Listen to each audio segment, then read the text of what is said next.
fasilitator penggerak, kepala sekolah penggerak, dan program sekolah penggerak. Mudah-mudahan sahabat-sahabat FGLSN yang hadir dalam webinar ini dapat berpartisipasi aktif dalam kegiatan yang digulirkan oleh Kemdikbud. Nah, tentu ini akan sangat banyak yang akan ditanyakan oleh para peserta webinar, tapi ditahan dulu ya, nanti sesi berikutnya di sesi tanya jawab.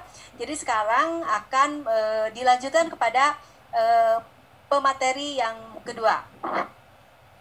Baiklah, sebelumnya saya akan membacakan biodata dari pemateri yang kedua. Pemateri yang kedua yaitu Profesor Dr. Susana Welju.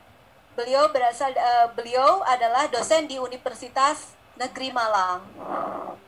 Judul dari paparan tersebut adalah beliau adalah multiliterasi di masa pandemi menghadapi perubahan global.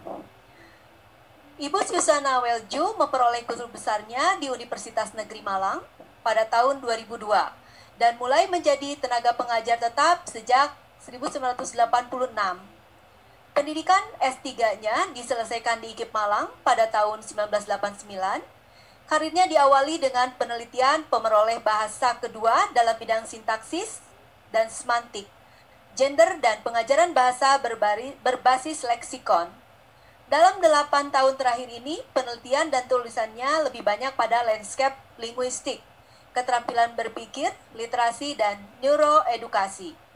Tugasnya sebagai pengajar di Sea Meo RELC Singapura berakhir pada tahun 2016, dan sebelum bertugas di Singapura, beliau adalah peneliti Fulbright untuk retorika presiden di Ohio State University pada tahun 2011. Penghargaan di International Case Study Award on Education for International Understanding dari UNESCO APCAIU Korea diperolehnya pada tahun 2008. Banyak kegiatan pendidikan, baik yang akademis maupun praktis, telah dilaluinya pada tingkat nasional dan internasional. Baiklah, kepada Profesor Dr. Susana Welju untuk memberikan paparan materinya selama 25 menit ke depan.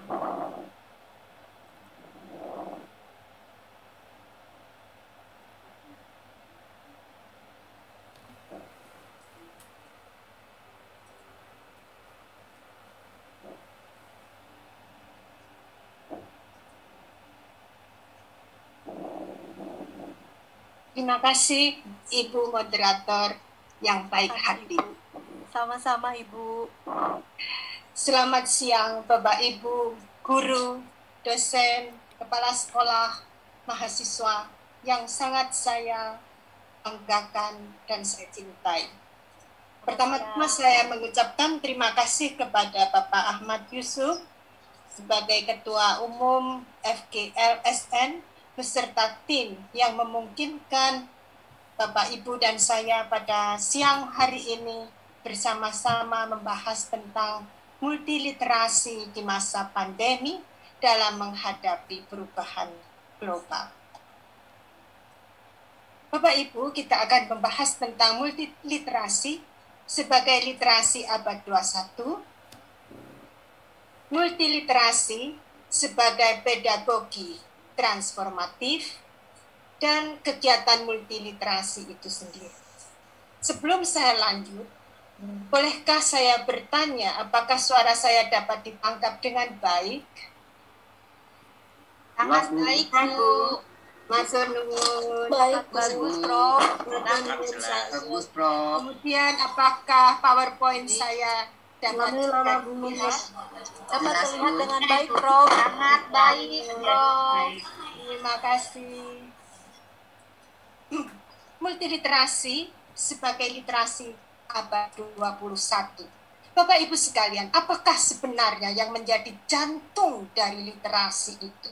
Setiap hari kita bersalam literasi, tetapi apa jantungnya? Jantung literasi itu adalah membangun makna.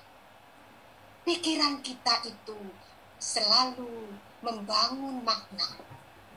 Tetapi makna seseorang yang dibangun ini akan berbeda dari makna orang lain.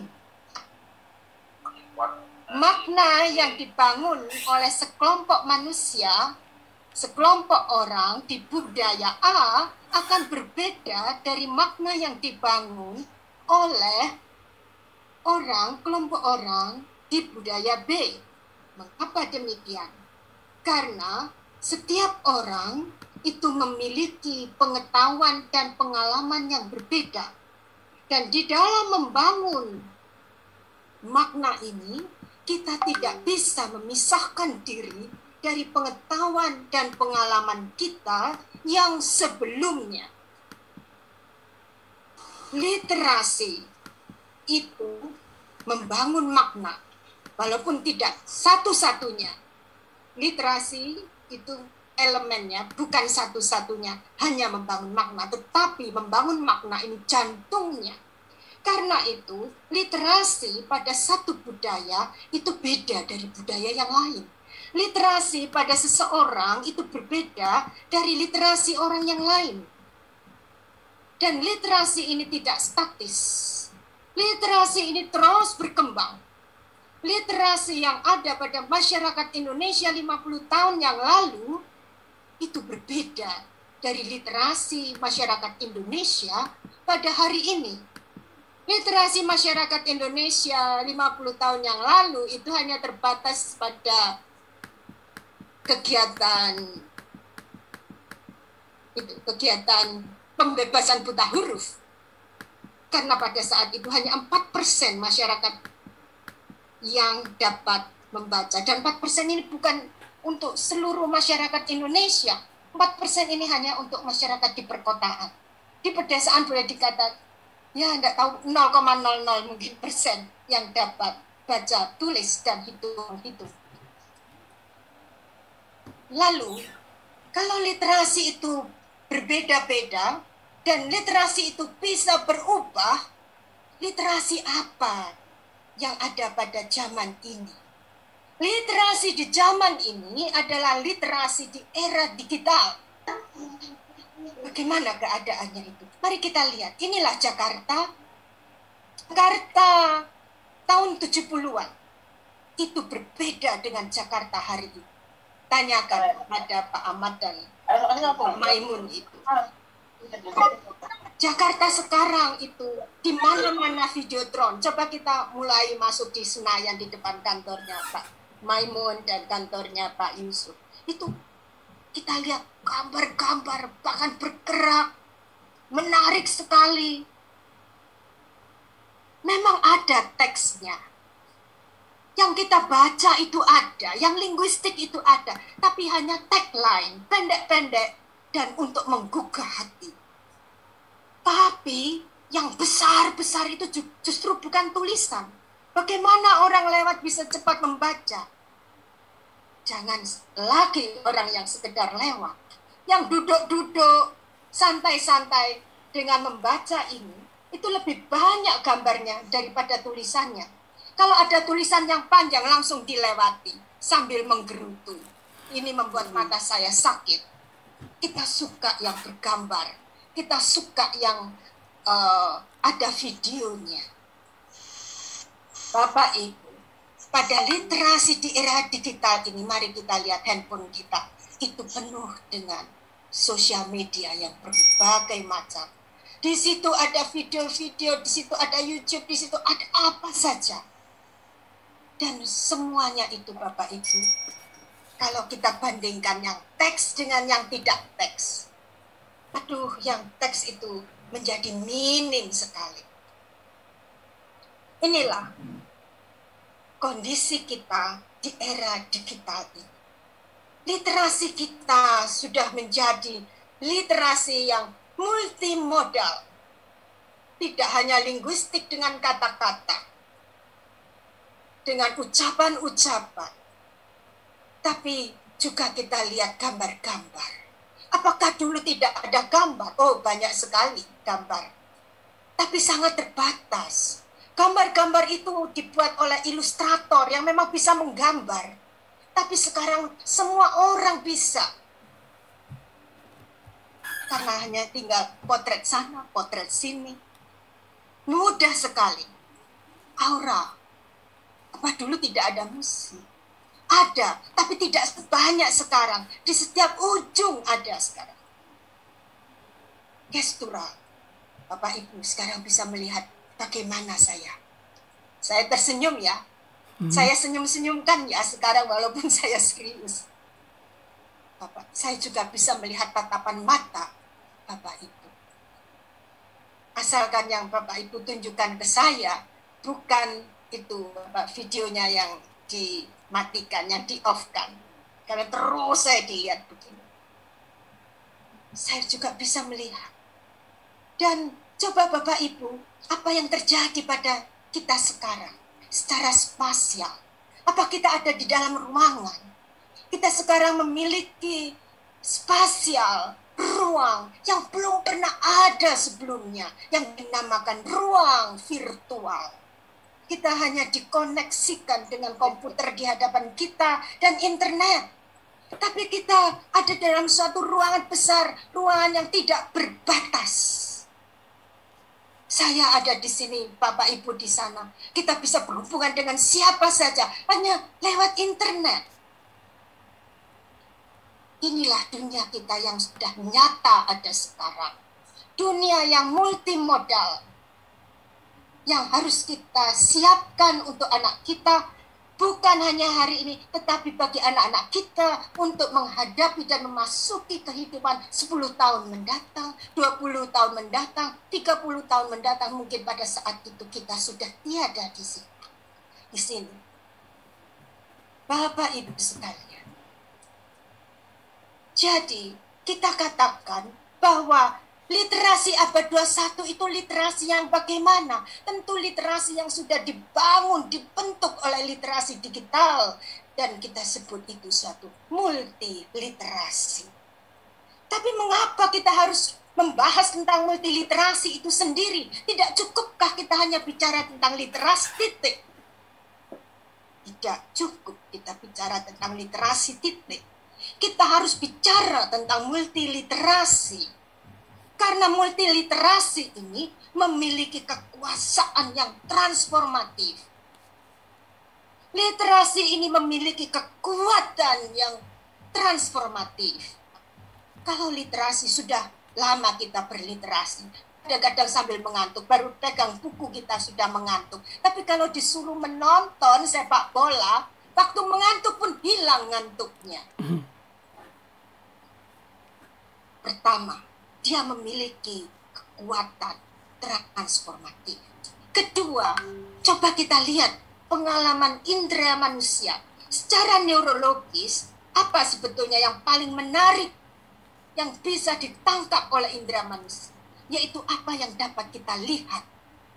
Kalau kita yang lihat itu hanya tulisan, huruf, mungkin kurang menarik. Tapi kalau yang kita lihat itu ada gambarnya, bahkan warna-warni, besar-besar, gambarnya menarik. Tentu itu lebih mudah dan lebih gampang diingat. Apalagi kalau gambar itu sudah didukung oleh apa yang dapat didengar. Semula 70, sekarang 80%. Maka boleh dikata transformasi ini adalah bisa betul-betul membantu anak-anak kita untuk belajar. Masa pandemi ini telah membuat kita untuk diketapilkan, untuk dilemparkan mau tidak mau kepada literasi yang multi ini. Kalau dalam bahasa Inggris kita tidak mengatakan multiliteracy, tapi kita katakan multiliteracies, pakai S belakangnya. Karena literasi multi ini adalah gabungan dari banyak literasi. Dan masa pandemi ini, apakah dulu tidak ada ya? Kita ini melakukan hal yang digital seperti ini, melakukan konferensi jarak jauh seperti ini. Oh ada. Apalagi sekolah-sekolah di universitas terbuka misalnya ada rapat-rapat di perusahaan-perusahaan internasional, transnasional itu ada. Tapi tidak seperti ini yang sudah meluas, ada di mana-mana. Yang sudah tidak bisa lagi kita bendung dan malah kita semua harus berusaha masuk ke dalamnya. Bayangkan apa mungkin Bapak Ibu, siang hari ini kita bertemu seperti ini. Saya ingat kalau saya harus melakukan pelatihan seperti ini dengan Pak Maimun misalnya, saya harus pindah-pindah gitu ke Batam, ke Makassar, ke Bali. Paling sering itu ke Bogor. Bapak Ibu, sekarang kita bisa disatukan semacam itu. Saya itu tidak kenal loh dengan Pak Profesor Coleman. Saya sama sekali tidak kenal. Tapi dalam 5 bulan terakhir ini, kita bisa bersama-sama bertemu di dalam suatu konferensi bersama. Hari ini dengan Pak Coleman, 5 bulan yang lalu juga bersama dengan Pak Coleman. Padahal kita tidak pernah berkenalan, tidak pernah saling tahu. Mengapa dapat demikian? Ini karena kelebihan yang kita miliki di era digital ini. Bapak Ibu sekalian, tadi kita sudah mengatakan multiliterasi kita itu adalah pedagogi yang transformatif. Apa sebetulnya maksud dari pedagogi transformatif itu? Bapak Ibu sekalian, mari kita lihat anak-anak yang biasa kita lihat. Mereka berseragam yang sama, putih merah, putih biru, putih abu-abu. Mereka berdasi yang sama, merah, biru, atau abu-abu. Mereka bertopi yang sama, mereka duduk dengan cara yang sama. Seperti yang kita harapkan, duduk rapi, melihat ke depan. Tapi bolehkah saya bertanya, apakah mereka ini semua membangun makna yang sama? Atau makna yang mereka bangun itu beda-beda. Mungkin mereka wajahnya seperti itu, tetapi sepertinya tidak mendengar kita. Mereka tidak membangun makna, artinya mereka tidak belajar. Karena mungkin mereka sudah bosan mendengar. Mereka butuh yang lebih menarik. Mereka selalu membanding-bandingkan apa yang di kelas, yang diucapkan oleh guru itu ketinggalan dari apa yang ada di YouTube. Mereka melihat apa yang ditulis di papan tulis itu tidak semenarik meme-meme yang mereka lihat. Lalu kita lihat, itu pertama. Jadi pertama kita katakan, walaupun anak-anak itu duduk seperti itu, tidak berarti mereka itu sudah belajar. Tidak berarti kita pelajaran yang kita berikan kepada mereka sudah bisa mentransform mereka, bisa mengubah mereka. Ketika datang di program ini, mereka seperti itu. Setelah menyelesaikan program itu, kalau masih sama saja, atau naiknya sedikit-sedikit, itu artinya mereka belum belajar. Yang kita inginkan di dalam Merdeka Belajar ini tentu belajar yang tuntas, belajar yang ekspansif, lebih daripada yang diharapkan oleh seorang guru. Lalu kita lihat anak ini. Anak ini membaca buku. Serius sekali. Ini anak baik. Sudah ganteng, cantik, suka baca. Anak yang kita cintai. Anak ini bisa melakukan apresiasi terhadap lukisan. Mereka datang ke museum, diajak ke mall, nggak mau. Anak ini mendengarkan radio baik-baik. Kalau di mobil ayahnya, tidak main-main itu. Tetap dengan radio ayahnya. Dia mendengarkan siaran dari Direktorat Pendidikan Dasar atau Pendidikan Menengah. Anak ini menonton film yang bagus bersama ayah. Tapi sayang Bapak Ibu, apa yang mereka lakukan ini, itu hanya bersifat konsumtif. 100% konsumtif.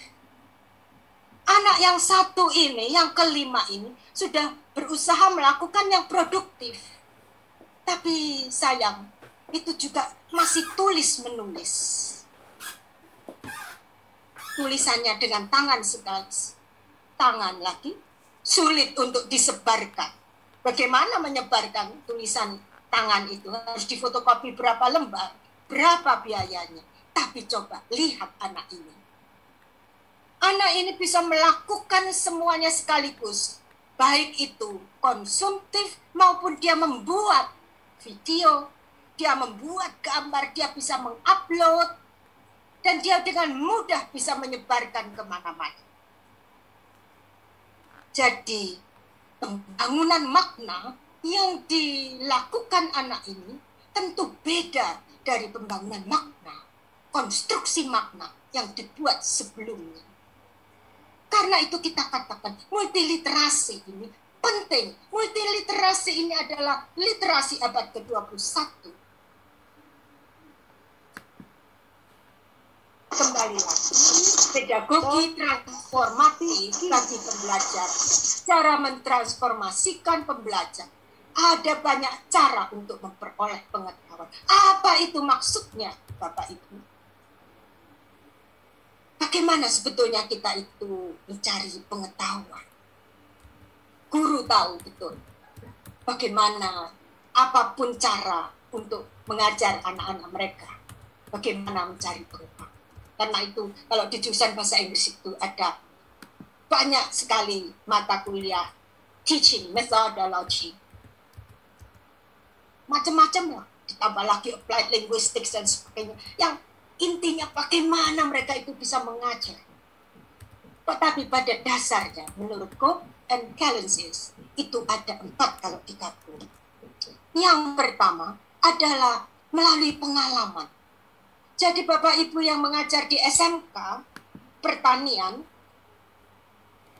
jangan dikira siswa Bapak Ibu waktu datang ke SMK itu tidak mengerti tentang tanam menanam. Mereka dari kecil sudah melihat ayahnya tanam menanam. Tapi tugas kita adalah memberi mereka pengalaman yang lebih banyak dari tanam menanam. Karena itu di sekolah SMK mesti ada lahan yang luas supaya anak-anak itu punya pengalaman bagaimana tanam menanam. Kalau tidak dikatakan itu SMK pertanian sastra. Lalu kita juga bisa belajar secara deduktif. Guru akan menceritakan, oh ini adalah tanaman jenis A, ini tanaman jenis B, ini tanaman jenis C. Tanaman jenis A punya nama-nama apa? Nama hama. Hamanya tanaman jenis A ini. Namanya hama tanaman ini. Jenis B itu ini. Namanya hama tanaman jenis C itu ini. Mereka memberi nama. Diberi nama hamanya. Lalu guru menunjukkan, oh, hama tanaman ini itu namanya hama merah. Hama tanaman ini namanya hama merah. Hama tanaman ini namanya hama merah. Apa ya ini? Mereka mulai sekarang membuat konseptualisasi. Kenapa ya kok hamanya sama-sama merahnya? Biasanya tanaman A punya hama sendiri. Tanaman B hama sendiri. Tanaman C hama sendiri. Tapi kenapa ya 3 tanaman ini punya hama yang sama? Oh, mereka mulai membuat teori. Oh, tanaman ini asalnya dari Thailand. Jadi dia bukan tanaman lokal, tanaman Thailand. Jadi enggak tahan dia dengan hama yang ada di Malang ini. Hama yang ada di Makassar itu. Hama yang di Bali itu. Hama yang di Jakarta itu tidak tahan. Mereka mulai mengkonsep. Itu cara belajar yang kedua. Itu yang paling sering diajarkan di sekolah. Kemudian mereka mulai menganalisis fungsi-fungsinya. Oh, guru mengatakan bahwa itu cara menyelesaikan masalah ini disemprot. Ini semprotannya. Pakai ini. Tapi mereka 5 menit lagi. Oh, 5 menit lagi. Nanti kalau sudah 5 menit saya beri tanda Ibu ya. Ini soalnya belum selesai. Baik, Prof. Ya, kalau saya ditambahi 5,5 menit juga alhamdulillah. Kemudian Ibu Neneng tertawa. Saya katakan tadi kan Ibu Neneng yang baik hati. Sudah dipuji masa nggak baik hati. Nah, kemudian kita lihat apa jadi fungsinya ini di sini harus disemprot. Tapi di tempat lain kok tidak ada. Pakai semprot-semprot. Namanya sama. Oh, karena dianalisis. Oh, karena di sana banyak curah hujan. Begitu ada hujan di tempat itu, maka hamanya ini mati dengan sendirinya. Tapi di sini kan curah hujannya kurang. Mereka mulai mengkritisi. Oh, kalau begitu caranya jangan pakai semprot-semprot, itu tidak bagus. Itu dikritisi. Kalau pakai semprot-semprot itu tidak organik, harganya turun itu. Kalau organik harganya mahal, bisa dijual di itu di apa namanya di mall. Mereka mulai mengkritisi. Tapi Bapak Ibu, ini yang paling penting. Ini paling penting untuk saya belum dihentikan oleh Bu Neneng. Ini yang paling penting yaitu transformatif. Artinya siswa ini bisa mengaplikasikan apa yang dipelajarinya. Oh, kalau begitu ya, harus sering kita siram. Oh, kalau siram terus ini capek ini. Kalau gitu pakai sprinkle. Wow. Dia mulai kreatif. Wah, kalau pakai sprinkle, wah, enggak kuat ini, harus beli bensin ini, harus pakai diesel ini. Dan akhirnya juga sulit. Bagaimana caranya? Mereka mulai mengaplikasikan pengetahuannya untuk diaplikasikan secara kreatif. Sebelum siswa kita bisa berubah, bisa mengaplikasikan barang baru secara kreatif, sebetulnya pembelajaran kita itu belum terlalu berharga. Kita hanya bisa merasa betul-betul puas mengajar. Kita hanya bisa merasa betul-betul berguna program kita yang mahal ini. Kalau anak didik kita itu sudah kita transformasikan. Lalu bagaimana kegiatan multiliterasinya? Mari kita lihat dulu. Kita sekarang sudah ada di era digital. Era digital itu sendiri adalah era transformasi yang mengubah segala-galanya. Apakah sistem pendidikan kita masih sistem pendidikan zaman kuno? Zaman kuno waktu kita sekolah dulu. Zaman kuno waktu ayah ibu kita sekolah dulu. Atau sistem pendidikan kita ini harus kita ubah. Karena itu sebelum kita bicara tentang multiliterasi, kita harus mengubah diri kita untuk memiliki literasi digital terlebih dahulu. Kalau tidak, sulit bagi kita untuk memasuki dunia global yang tidak menentu, yang tidak bisa diprediksi. Kalau dulu kita bisa memprediksi apa yang akan terjadi untuk anak kita, tetapi kita sekarang tidak tahu apa yang akan terjadi pada anak kita. Sedangkan sebetulnya apa sih yang paling kita takutkan di bumi ini? Yang paling kita takutkan di bumi ini adalah bila anak kita ini tidak punya pekerjaan. Yang paling kita takutkan di bumi ini adalah bila anak kita ini dibully, diremehkan orang. Yang paling kita takutkan di bumi ini adalah kalau anak kita kena narkoba, anak kita itu putus asa dan terjerumus di dalam narkoba. Itu yang paling kita takutkan. Karena itu sekolah sudah harus mempersiapkan diri. Dunia sudah mengglobal. Keglobalan ini tidak saja di dalam sumber daya keuangan, tapi juga sumber daya ide, manusia, dan semua. Kita juga tidak tahu kepada siapa anak kita akan berhubungan. Dulu kita hanya berhubungan dengan orang sekampung, sekolah bersama orang sekampung, sampai menikah dengan orang sekampung. Tapi sekarang kita tidak tahu. Sekarang kita tidak tahu kepada siapa anak-anak kita itu kalau tengah malam berhubungan. Kita sudah semakin tidak tahulah ya. Maka pertama kita harus multiliterasi ini diawali dengan literasi digital. Kita tidak sekedar mengajar dengan daring. Jangan puas kalau kita sudah mengajar dengan daring. Apalagi kalau nanti Pak Maimun itu diberi data asal ketik.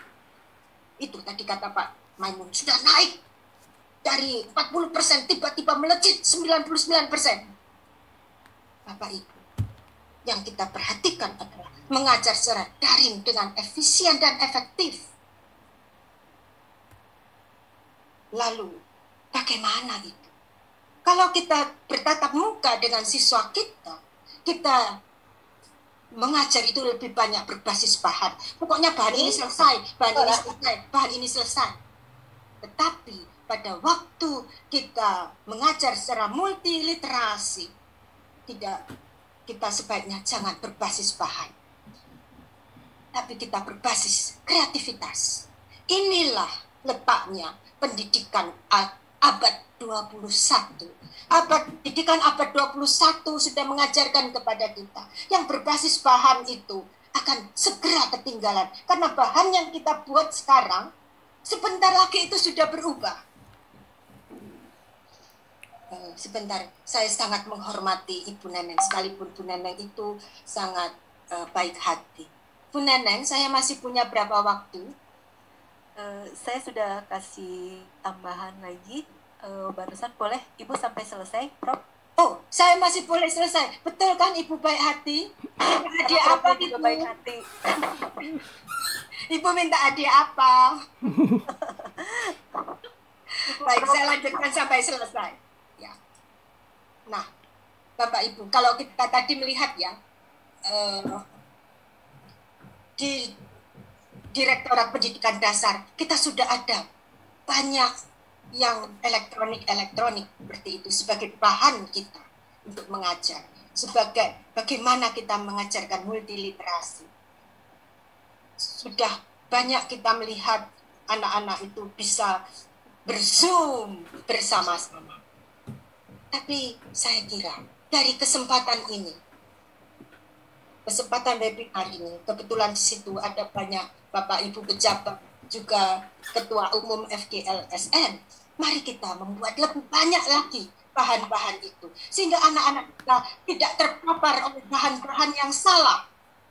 Karena begitu mudahnya semua itu disebarkan, begitu mudah semua itu dibuat, sehingga terlalu banyak hoax. Coba kita lihat, konsumtif, anak-anak yang konsumtif, tapi anak-anak yang produktif. Ini saya ambilkan gambar yang dibuat anak-anak saya pada tahun 2005. Jadi sudah 17 tahun yang lalu, tentu anak saya sekarang sudah dewasa, sudah tidak mendapat tanggungan dari pemerintah.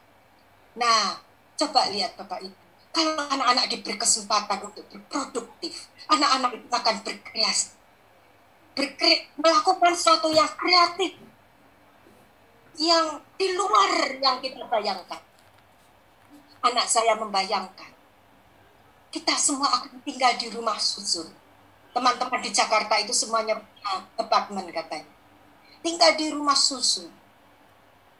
Dan pohon itu biasanya buahnya tuh di atas tinggi-tinggi. Kalau di Malang itu harus disenggek dulu biar buahnya jatuh. Ada kocak-kocak ini pohonnya jatuh, buahnya jatuh. Tapi dia bayangkan buah itu ada dari bawah sampai ke atas. Satu pohon terdiri dari banyak buah. Dan macam-macam jenisnya. Dari anggur, dari semangka, nun sewu, dari ada nanas, semua dalam satu pohon. Memang secara psikologi ini tidak mudah dan mungkin tidak mungkin. Tapi biarkan anak-anak kita itu berkreasi. Bukankah yang dinamakan kreasi itu ada berkreatif itu ada tahapan? Bukan begitu. Pertama, biar mereka itu melakukan eksplorasi. Pertama, biar mereka itu mencari. Setelah mencari, mereka menciptakan yang mungkin. Setelah mereka menciptakannya, mungkin karena Bapak Ibu gurunya itu pintar-pintar semua memberikan kepada mereka masukan, ini tidak mungkin, coba baca buku ini, coba baca buku itu, coba baca buku ini, buku itu lagi. Oh, ini mungkin, dan ini yang sulit, tapi masih mungkin. Itu yang diupayakan anak-anak kita. Lalu apa yang terjadi? Mereka bertindak atas apa yang mereka ciptakan. Anak-anak kita tidak saja menjadi anak-anak konsumtif yang bisa konsumtif dan diarahkan yang salah, tapi anak-anak kita menjadi anak-anak yang juga produktif dan yang benar, produktif yang bermanfaat. Menurut teman-teman dari agama Islam, sebaik-baiknya orang kalau tidak bermanfaat itu tidak ada gunanya. Nah, Bapak Ibu sekalian, ini adalah contoh. Dan anak saya dari gambar ini memenang lomba dari PT DuPont Indonesia dan dijadikan gambar untuk tanggangan. Ini Bapak Ibu dapat kita gambarkan. Nah, coba Bapak Ibu, kita semua sudah terbiasa dengan TED Talk. Tapi TED Talk itu ada loh yang untuk anak-anak. Saya kagum anak kecil-kecil bisa berbicara di depan audiens yang begitu banyak. Tidak sekedar banyak mereka berdiri kaku. Mereka juga bisa berbicara dengan gestur yang tepat, membuat PowerPoint yang benar, bicara dengan tepat, mendatangkan ide yang segar. Sudahkah kita meminta anak-anak kita menjadi anak-anak yang produktif secara multiliterasi seperti itu? Lalu kita lihat gambar ini. Saya tidak tahu ini gambar apa, karena saya ambil dari Google. Jujur, saya ambil dari Google. Gambar ini, mungkin anak ini menceritakan kepada kakek dan neneknya apa yang paling menarik yang dipelajarinya tadi pagi di sekolah. Dan dia mendapatkan tugas dari gurunya, mengembangkan apa yang diajarkan dari sekolah, dan mencari audiens untuk mendengarkan paparannya. Dan itu di video untuk dilaporkan, untuk besok dilaporkan di kelas. Bapak Ibu, kalau kita menyuruh anak-anak kita itu menvideo sesuatu lalu disampaikan kepada guru lewat HP, itu belum tentu satu kegiatan literasi. Karena semua kegiatan literasi itu harus dipersiapkan terlebih dahulu, harus maksimal sehingga bisa mentransformasi anak kita. Kalau hanya kegiatan supaya dia tidak banyak bermain, supaya ada yang dikerjakan, itu belum tuntas. Itu belum mentransformasi anak-anak kita. Sedangkan pendidikan dan pengajaran, pedagogi, multimodal dan multiliterasi harus dapat mengubah seseorang. Iklan saja yang bukan pendidikan bisa mengubah orang. Apalagi yang namanya pendidikan. Kalau belum mengubah, jangan dikatakan kita berhasil sebagai guru. Masa kita kalah dari orang-orang yang di marketing? Mungkin juga guru memberi tugas kepada anak ini untuk menyelesaikan masalah aplikasi. Dia akan tanya kepada neneknya, "Nek, apa masalah nenek hari ini?" Nenek akan menjawab, "Nenek kakinya sakit, tidak bisa naik turun tangga dengan mudah." Oh, nenek sudah pernah ke dokter? Sudah. Apa kata dokter? Oh, itu pengapuran. Dia akan membuka dengan Google-nya. Nenek kesulitan membuka Google, tapi cucu tidak sulit membuka Google. Dia membuka dan nah ini seperti ini. Pengapuran itu seperti ini. Maksudnya itu ini. Bukan artinya kakinya nenek itu jadi kapur, bukan. Tapi seperti ini. Dan nenek ada exercise-nya, Nek. Ada latihannya. Latihannya seperti ini loh, Nek. Banyak contohnya. Malah ada yang pakai musik mau miring. Nah ini loh, Nek. Ada lagi makanan yang paling bagus. untuk nenek. Jangan makan permen ya, Nek. Makan yang ini, Nek.